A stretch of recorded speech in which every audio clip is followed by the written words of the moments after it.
Welcome back to another episode of the Minds with Hakeem Podcast. I am your host, Jjuan Hakeem, and I'm at the spot, as you can see if you're watching on YouTube. I'm at Good Vibes Movement, where it all started. And I got a very, very, very special guest, my brother, a friend for life, a person who I get perspective from, a person who just listens to me and hear me cry, see a lot of sides of Jjuan that y'all don't see. Very honest with this guy. So he's been asked to get back on by multiple people of the Minds community. Ben Spellman, what's up, brother? Oh, man. Living. How are you? Alive and well. I normally shake people's hand, but when you're a part of this community, we really don't shake hands. We hug. So sorry, Saul. Give me a hug, brother. Brother. Whew. Let's have a conversation, man. Let's do it. So, welcome back on first and foremost. Thank you for taking the time. It's a busy season. Summer is here. Kids are out of school. Yes, sir. Dad first. Dad first. I appreciate your time. I want to start out with my icebreaker question. What is the last thing that cost you absolutely nothing but was so fulfilling to you? Whew. We talk a lot about nothing free. Absolute. Well, I mean, what I'm learning as I get older, like you said, I just had a birthday, so 42. Hold up, we got to give it up for that. Hand claps for that. 42. Yes, sir. So, that's some milestone. Yeah, that's some experience in the world. But what I was taking in yesterday at my kids' track meet is just watching your kids grow. And that's priceless. Yeah. Like taking all that in and just watching them turn in from like kids to young adults and watching how fast it goes. And you always hear your parents say that, but wow. So that's a priceless gift. That's a priceless gift. Priceless and it's crazy, man, because now I'm walking into fatherhood pretty soon. And to hear you say that, like, it goes that fast, and my mom said the same thing. Someone shared this with me. I really want to give her credit for it, but I can't remember who she was. She said she only get 18 summers with her kid from day one. Like, I didn't even think about that because that's not a long time at all. And it's like you get more than 18 summers, obviously, with the extension of life. But like as a kid in the household, for the most part, 18 summers is not a long time. So no. It goes by super fast. Because Zion is a senior next year. 17. And Ziva's entering high school. Freshman. Ziggy's going into 6th. Wow. So it goes fast. Wow. And Ziggy was performing this weekend, right? It was Ziggy and Ziva. How did you do? They did good. First track meet of the summer. Balled out. Had fun. Let's get it. Yeah. But yeah, man, that's good. That's priceless. Lot for me to take from that. So I kind of want to catch up with you about kind of what's going on in this Des Moines world that we live in, that we operate in. We've been busy. I've been watching you from afar. I've been pulling up to some yoga sessions, but just want to check in, man, and share some of that wisdom with my people. So first thing first, man, how are you in this space? How are you doing? I'm doing well. It's an everyday grind when you do what we do, and your complete mission is serving, with no intention to getting anything back, but hoping you can continue to pay bills and keep the place open so you can continue to do what you do. So with that, I mean, it's one day at a time, man. Yeah. Truly one day at a time, and just building every day. Yeah. I want to talk about serving and meal giveaways because you don't get to talk about that at all. You don't want to probably talk about that at all. Like you said, you don't expect none in return. But how's those Sunday meal giveaways been, man? Oh, incredible. We've been doing it now. Man, this is going on 4 years. Long time. And the funniest thing about all of it is it's super easy. Super. And we have it down to where like it happens no matter what. We have enough people who show up that no matter what, 3 people can handle it. Yep. But usually we have 15 to 20. And I think the coolest part about those 15 to 20 people, it's been real Des Moines rock stars pulling up. Like awesome people pulling up and joining that cause that y'all created here in this space. That's just wonderful to see. And it's like me being a part of that community and phasing out a little bit and having other people fill that void. Like you said, it's super easy and people are available. People want to help others, man. Yeah. And just understand, like, when you're serving, it's not a timeline. So it's not phasing in and out. It's just a time, right? For sure. Life comes up and you have to handle certain things. And that's what you got to go do. Yeah. So once you're in it so long, you see that everything is a phase. That's why you go day by day. You'll be working with people for 3 years and then they're nowhere to be found. Yeah. You'll be working with people 5 years, then all of a sudden they're nowhere, you know, but then they come back around, you know.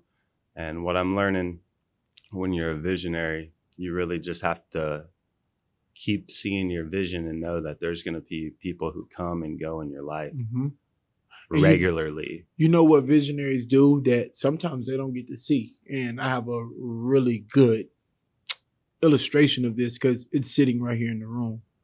So like the first time 3 years ago when we served with you with prolific development, you showed us 9 men how easy the blueprint was. I'm about action. So I took the blueprint that you laid and took it to Drake Park. It blew up from there. My church got behind it. My church purchased a house in Drake neighborhood. And now they're serving meals Saturday, Sunday, and Monday every week. It's people in that house who serve weekly that don't know it all stem from good vibes. It's seeds planted. Yeah, and that's the beauty of it, right? And I think that's what we lack. We're here to plant seeds. We're not here to capture the strand and keep it. There you go. Right? Yeah. We're not here to own it. Yeah. The best thing that can happen is you create something and then you see it blossom all over your city. Yeah. Because then that's more good. And the work that we do is like, you know, it's either good or you're not doing good. Yeah. Which one do you want to do? Yeah. Right? You have a choice. A choice every day. So it's no different than when you create certain things and you see other people do the same exact thing. Yep. Right? You don't want to feel bitter about that or feel some type of way. You want to look at that as like, that's one more community that's going to doing exist. Something that's going to exist and bring people together. Why do we get hell bent over credit? Egos, right? Everybody wants to own everything and have ownership and say they did it. Yeah. It takes years for you to understand what that is, you know, to be all right with just being a ghost and creating and really knowing your power and your worth. Yeah. And how was your ego at 24 years old, 25-year-old Ben Spellman? If I had to deal with what I deal with right now when I was 20, I'd be no way. Because I wouldn't have the time to learn, right? Everybody thinks they know everything at 22, 24, 25, right? We really haven't. 17. 17. Shots at you, Zion. You know, and you just take it. You don't know how to take it. You don't know. Again, you don't know your worth. You don't know why people are coming and listening to your ideas, and then taking your ideas, coming and listening to your creative thoughts, and engaging in them with you, but then using them, right? And then them going to make money, them going to make millions of dollars with your ideas. You know, you can't feel bitter about that. You just got to understand you have $1 million ideas. It's just when your turn comes, you know, you have to then go perform. I can't be mad that someone heard my idea, then went and put it to action. Yeah, they did. They obviously, you know, I had the idea, but they had the steps of putting the whole plan together, right? And I've also learned that it takes a lot more to be bitter and angry at a human being than to just let it ride. You know what I mean? Yeah. And it's like, I used to be like on this whole level of trust nobody, like at all. That's a heavy mindset to carry. Yeah. And heart posture. So it's like I just switched it, and it's like I trust everybody. And get burned. And I heard this guy, I can't remember who said it, but it's like, trust a snake's gonna bite you. Mm-hmm. Trust a robber's gonna rob you, right?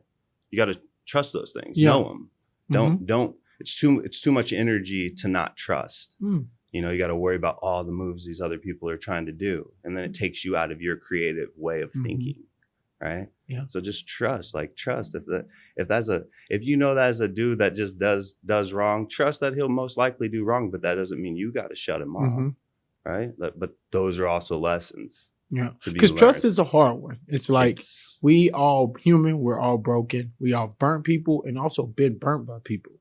Yeah, and like honestly, I guess I haven't burnt too many people. Me neither. Me neither. I mean? But I know I've let people down. I've let people, but have you like break it down, or have you just let down yourself by you weren't able to get there for them?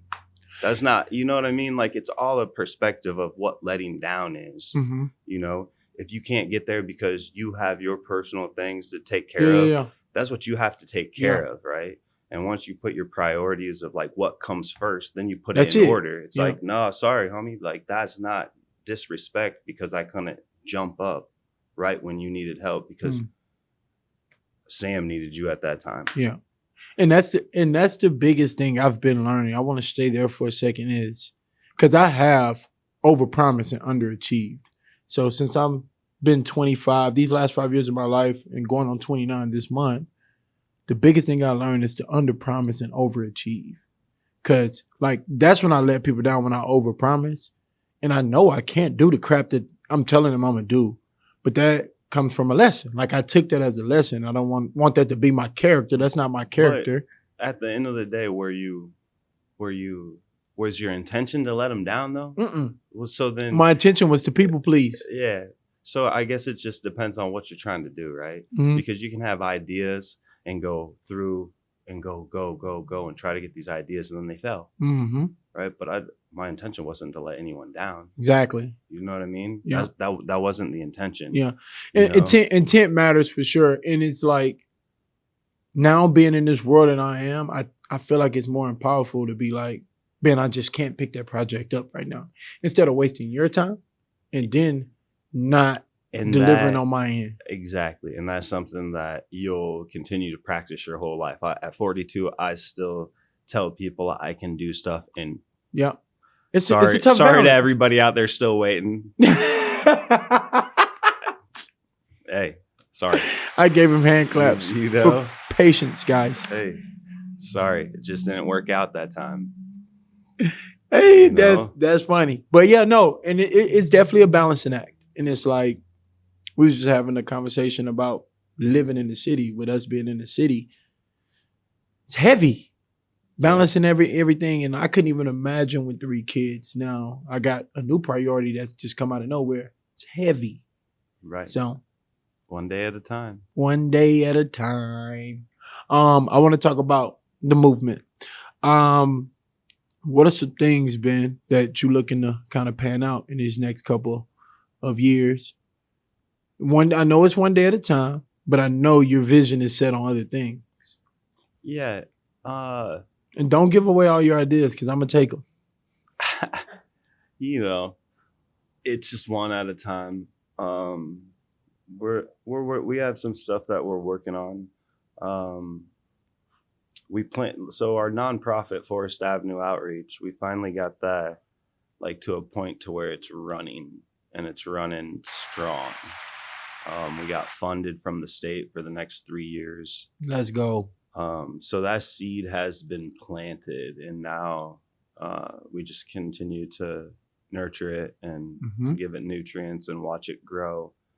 And with that being said, it's like I can open my vision to like something else, like what can be created next, right? Because my whole plan is having the visions and putting the right people in order to run them, like on the back end, the paper end, and then putting the right people in the field to then do the work too, to allow me to continue to do other stuff. Yeah.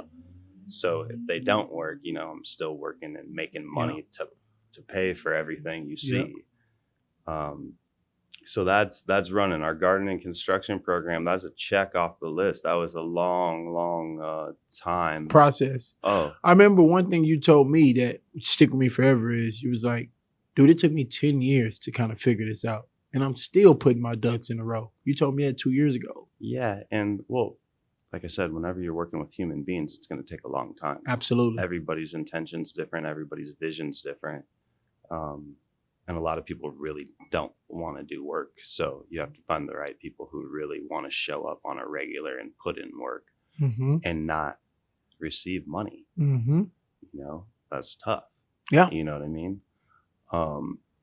And you just have to see how things play out as a whole. When things start going and certain people do, you know, certain things within the organization, they lift it, then they feel they're owed something. You know what I mean? You go through all these different things of like, you know, nobody remembers like the first 3 guys who started the orchard. You know, they forget about them because that's 13 because it wouldn't have happened without them. It wouldn't have been anything without them, right? Everybody forgets about the other people from the board that was 3 boards before them. You know what I mean? Who's serving? And it's like all of those people and all of their energy and all of the hundreds of thousands of dollars that we just put in out of our pocket, knowing that we'll never get it back. Yeah. Now it's actually coming to fruition. Off, right? Yeah.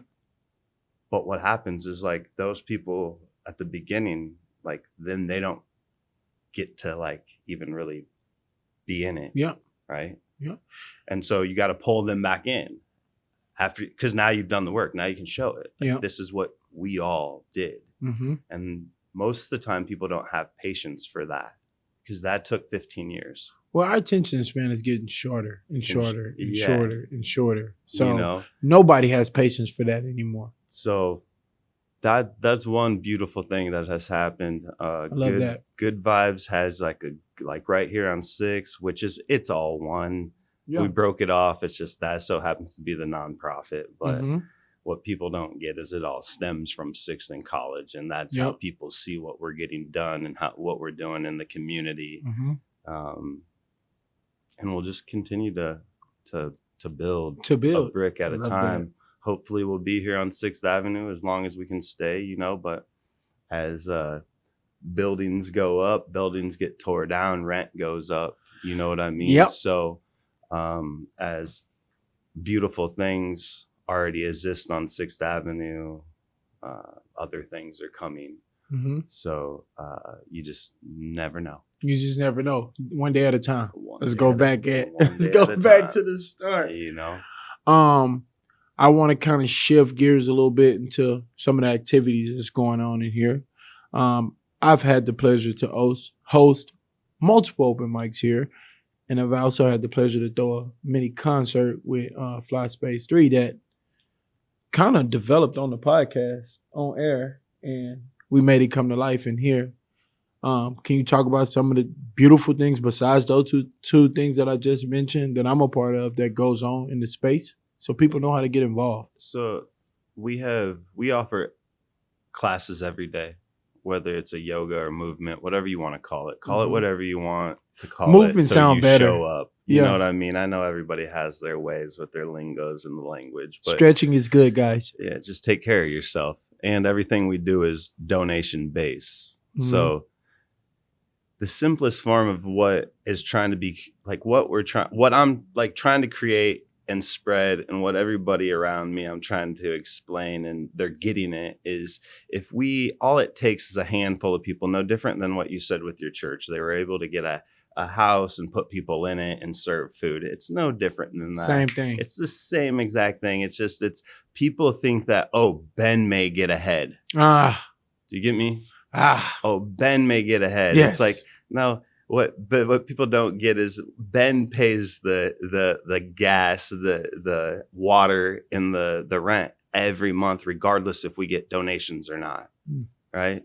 And so if you can just find a solid crew, which we have people who've been with us over 10 years, who would just all throw down to see that their money isn't going for Ben to drive a 4Runner Their money, right, is going to keep the spot open. Yeah. So then when, little artists that are in high school are like, hey, we want to do a show there, but we don't have any money. Yeah. Yeah. Come on. Somebody already paid for that tenfold. Yeah. Come on. We have a space. We can do this. Right. And if you can get 40 people all throwing down something, which they all go waste their money at a Starbucks, at another business, right, that doesn't do anything for the community. They might just put a post out on their Facebook that says community, right? Because Starbucks $7 a drink. Just understand the hijack of community. Everybody hijacks it. I don't think people understand community. Everything is a business, and when a business is talking about community, they're thanking you for your business, but not giving anything back to the community. Now, maybe if they were like, yeah, when you come in, you get a free this, or I'll give you this. But no, you go in there, you spend your money, and you get your product. It's a fair exchange. It's a transaction. Right? So it's the same thing. You come and you get a class, you donate your money, but yet we'll take that money. First thing we're going to pay is our rent so we stay open. Yeah. Second thing we're going to pay is the lights so we can have lights. Right? Then we're going to pay the heating and cooling. And then from that money after that, that will go to food handout, right? Or that will go to the next thing that we want to create. Yeah. Like the money doesn't go to me. Yeah.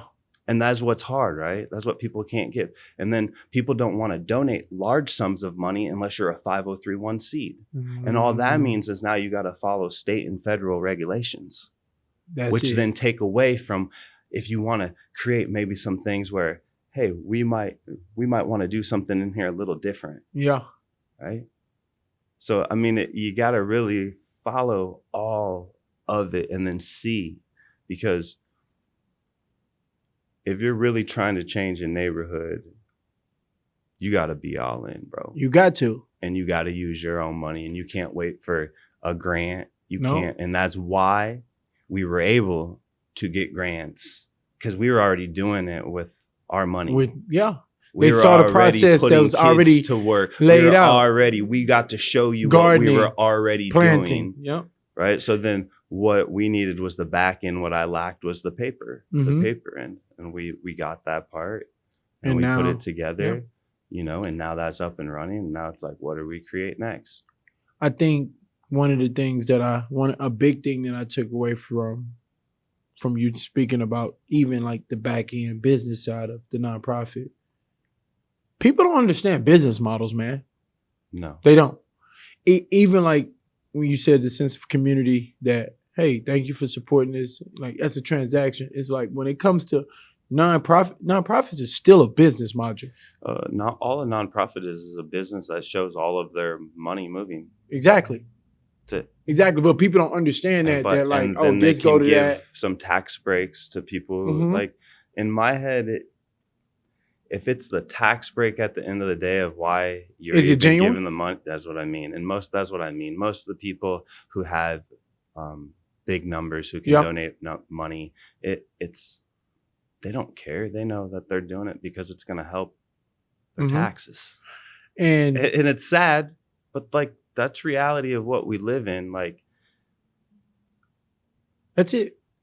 I can say a lot. I know a lot of people in this town that could change this whole movement, but that's not their interest. Yeah, that's not their vision. That's not it at all. But they'll give money to other things that don't work. Like, obviously it works. Obviously what we're doing is working. It's changing lives. And we have several kids who will say it who are now men. Yeah. Right. So now all the data and all that stuff they want. I already have it. Like, so when they ask for that stuff, it's like, it's in my head. Right. You know what I mean? Yeah. Because through our program, man, I've had to go to the hospital 2 times to visit kids with gunshot wounds to their heads that were in our construction program. So it's real. It's real. And that's what I don't think people understand. Yeah. Is how real it is. Again, people just it's that data and all of that. all of that stuff that kids aren't thinking of. No. And they want change to come, but yet they're still doing it, and they're still doing it in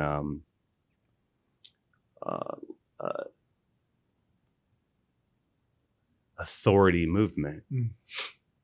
And and kids don't. You spoke about tax breaks and tax breaks. That's real money. But what I've been realizing, man, and anybody who run a nonprofit that's listening to this and operating within a nonprofit or giving a nonprofit, take this and hold it for however you want to. Giving money is extremely important to keep things thriving. But man, real service to me is time and energy. So if I had $20 and there was a kid on the street who I could either give him $20 and walk away and feel my good deed, oh, I did a great job, or I could take him to McDonald's, sit down with him, spend $15 on a meal for both of us, and sit down for an hour with him. To me, that is way more worth the value. And I actually saved $5 in hindsight, but I gave my time, I gave my energy, I gave my ears to listen. Some people just need to be heard. Service is not just writing a check, but that's what our culture will make you believe what service is. Right. And I think that's just timing. Yeah. Right? Sometimes you have time to sit and take people. Sometimes you may have that $5 just to give them. Yeah. Right. So it's that balance of which one are you doing? Because, hey, there's kids who just come up here who are like, yo, can we eat? Yeah. And I'll be like, clean the parking lot up. You can eat, but you got to do something for it. But then there's times where it's like, I've just given it to them. Here. For sure. Just go eat. I got to go here. I don't want you to be hungry. If you're hungry, you're not hungry. And then on the flip side of that too, and like even the thought, you just jumped in my brain a little bit when you said that. Working for your money is a different perspective, because if you give me $100, I'll probably go buy those shoes I've been wanting to buy. But if I work for that $100, I'm gonna look, I need groceries. Sam is eating the hell out of cereal right now because she's pregnant. I gotta go buy more cereal. So that money it looks different when I work for it. But some people just need immediate needs met. So it's hard balance to understand. And to understand it, you gotta be in it and on both sides of it before. True. Oh yeah. Yeah. Right. I like that. Sometimes you gotta borrow that flour. I like that. Sometimes you gotta ask. You got a stick of butter, right? We couldn't text and ain't nothing wrong with that. Go next door. Yeah. We're not knocking on neighbors' doors no more. No. We're afraid we might have to. I'm not going to do that. We have lost, again, we throw the word community around, but please point a community out. That's not just clicks, likes, and follows. Please show me one. And not just there, right? I'm amazed by how many people that don't know their neighbors today. I knew all my neighbors growing up, man. I lived in apartments, but I knew everybody. And that's how it should be. Absolutely. Then you'll look out for everybody. Absolutely. Yeah. Well, all right, Ben. I can talk to you all day. We all got things to do. I know Ben got a busy schedule, so I want you to leave us with this. Your impact in not even just good vibes. Your impact in Des Moines. What are you looking to? Nope, not that. We already talked about that. What things do you want to see? What internally do you need for good vibes? What needs do you need met besides that's already rolling? So like you got a strong team right now. You're looking for more pieces to fill these bigger roles that you're kind of floating in and out of. What does good vibes need right now, Ben? Oh man. Everything. Job not done. We need some paper towels right now. I'm just joking. No. Man, what do we need? We need a solid core of like 20 solid people who are really down. All right, that's what we need. And what we need that for is just like the business part of it to keep it striving, so nobody truly has to come out of their pocket so big that they're in debt. Right? Like I can't be like, how much longer can I sacrifice being in debt to keep it open for all of the good feelings that we can create for a community? I don't know how long I can do that. Yeah. So if there's a few more brothers and sisters out there who want to help with that, right? And then come and see and create more and give more energy so we can do more. That's what we really need with good vibes for the business part of it to keep it moving. Yeah. Now, what good vibes, right? As a movement, what good vibes really wants is like, and if you're what Ben Spellman really wants, I just want all the beef to end. I'm tired of watching kids kill each other over nothing. End it. That's what I want. End it now. Say sorry. Yeah. Don't have to have ops. Don't have to have any more funerals. It Love can that. end today. That's what I want. And that's what I want. I love that. So that's what the movement is. So when we're posted up down here trying to get kids to just see how much they're worth, even when they might not think they're worth a lot, that's why we're here. Yep. The violence has to stop. I'm glad we kind of hit on that at the end. Love that. Well, this has been fun. This has been hopefully a thought-provoking and challenging conversation for some of y'all to hear. Leaders, we need you more and more today. There's not enough leaders in this world. So this is a perfect example here at Good Vibes who, if you want a blueprint or if you want to join a cause, this is a good starting point. So, Ben, thank you, brother. Love. It's love. Peace, y'all. Love. Thank you guys for listening to this episode of the Minds with Hakeem podcast with Ben Spellman of Good Vibe Movement. Hope this conversation kind of ruffled some feathers and made you encouraged and not discouraged. We're here to inspire the next. So if you guys enjoyed this episode, please share this with a friend. If you want to find more content like this, please follow us on Instagram, Facebook, and Twitter. We always putting out good content there. So those are ways to get in touch with us. Share this episode with a friend. Hope all is well.